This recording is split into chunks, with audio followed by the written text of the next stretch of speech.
Sa ikamatay.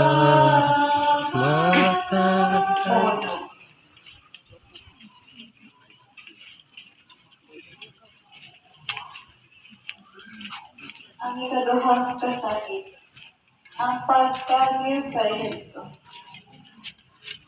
Pagbasa ikan sa Evangelyo ni San Mateo. Ayan. Sa lihag na nanglakaw na ang mga dugo-duong, usa ka anghel sa Ginoo ipakita kang Jose, hinahangit dargo o giingon.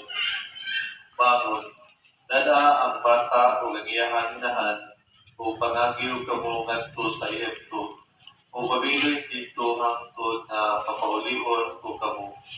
Kaya ang bata pagitahon ni Herodes aron pagyo. Usap ibangon si Jose o ginala niya ang bata o ganginahan o niadto gabi una ni kagyo sila sa Egipto o nagpabilin sa Egipto hangtod nga namatay si Herodes.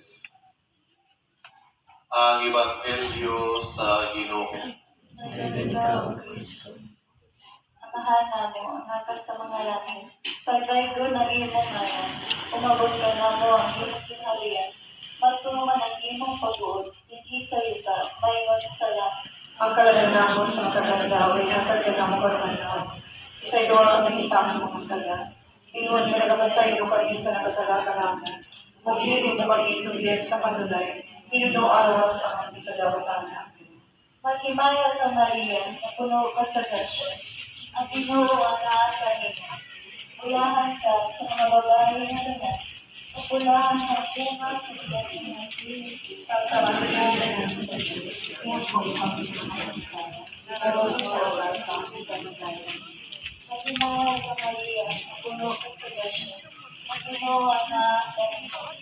Ulahan ka sa mga babae na lahat, upulahan ang bunga sa bigat ng Jesus. Santa Maria na sa Diyos, iyan po kami sa naroon sa oras sa aking kamagayan.